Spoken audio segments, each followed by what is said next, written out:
Dr. Dre and Jimmy Iovine, the duo behind Death Row era hip hop, Eminem's launch Beats by Dre, and Apple's music DNA, sat for a wide ranging corner office interview with the New York Times. And buried in the conversation, a lot of gems. I'm going to share with you my findings. I'm going to distill them down one by one. Finding number one, I'm very pro AI in music creation. Jimmy Iovine said, in the studio, when gifted people have AI, they are going to make better records. You see, he states his position without hedging.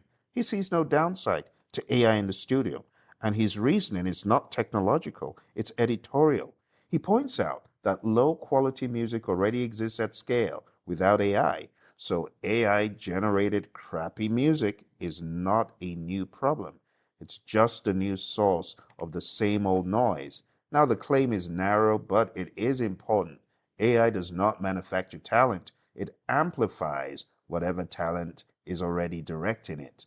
And this is what I've always said: AI is an accelerant, it's a geometric progression, multiplier, and amplifier. And this reframes the entire AI in music anxiety cycle away from, will AI replace artists, and towards what happens when already skilled people pick up a tool faster. Second finding number two, fear is the tell, not the technology. A lot of people up in arms, scared of AI, and Dr. Dre's framing here is sharper of the two, and it's built for a TEDx stage because he draws a direct line between AI skepticism today and synthesizer or drum machine skepticism a generation ago. And honestly, when I go through the social media forums, I see this is falling on deaf ears.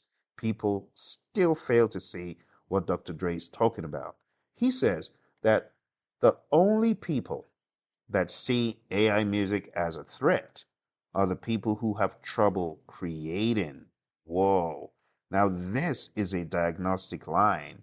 It's not a dismissive one. He isn't saying critics are wrong to ask questions about AI. He's saying that outright threat framing tends to come from a place of creative stagnation. And don't we see channel after channel basing their entire narrative on fear, threat framing, telling you all the wrong about AI, forgetting the good that it's done with healthcare and mental health. But no, they fail to realize that. You see, for people who coach and educate in the music area, this is a reframing tool. The conversation with a resistant student isn't about the software, it's about their relationship to their own process.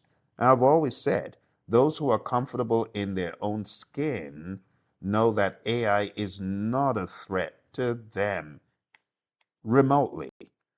Third finding, I call this the closet AI producer based on what Dr. Dre said. He said they're using it, they just don't want to admit it. And he was talking about the closeted AI producers. You see, this is the most quotable and the most useful insight.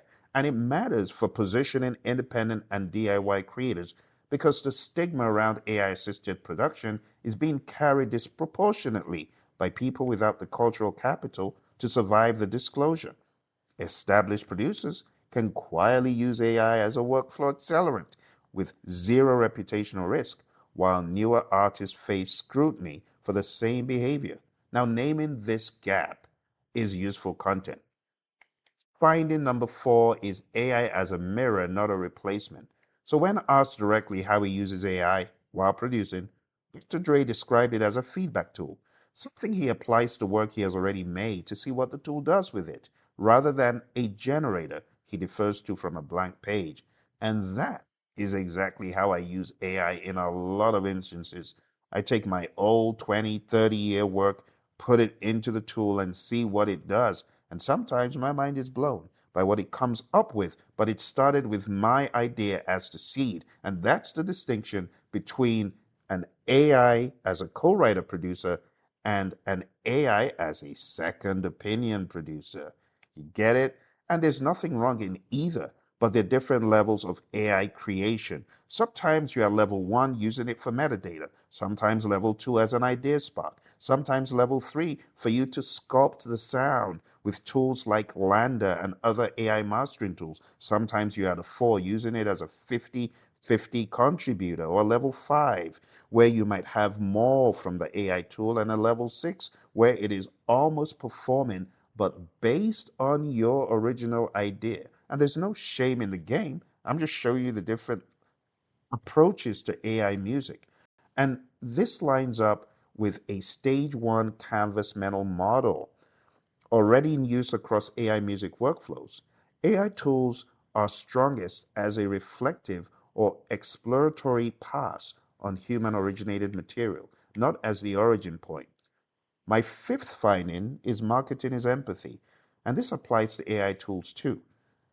Jimmy Iovine's Beats era lesson that great products come from being a complete thought built with empathy for the end user is not framed by him as an AI point, but it is one. And it is one that I used while I was building musicspiration.com, a website to help people prompt AI tools and also learn the theory of music along with free virtual keyboards. Now, the AI music tools that will win independent creators aren't the ones with the most features. They're the ones that understand what a working artist actually needs at the 11th hour with an unfinished idea. For anyone building AI music education, coaching, or even products like mine, this is the standard to hold every tool review and every framework against. Does it demonstrate empathy for the creator's actual workflow? Or is it technically impressive to a problem that no working artist has? Is a valid question. And when you take a look at my Phil's Playground tool, if you are a member, you get access to it. It shows my empathy for the creator.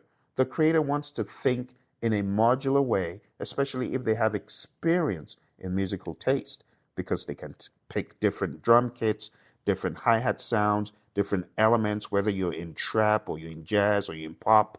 You can build in a modular way in Phil's Playground. Check it out as part of the membership of this channel. So, what are the implications for independent creators and educators?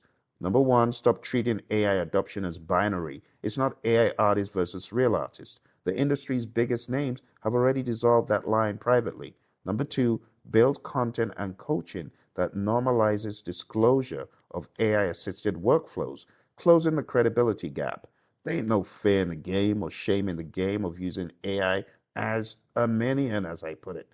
Number three, position AI as a mirror, feedback on human originated ideas, not a replacement for the originating idea itself. Number four, use the drum machine and synth analogy as a recurring teaching device. Every generational tool panic has resolved the same way, and it's a fast way to diffuse resistance in a classroom or coaching session. And finally, evaluate every AI music tool against an empathy standard, not a feature count standard, before recommending it to students or clients. My closing thoughts, my friends.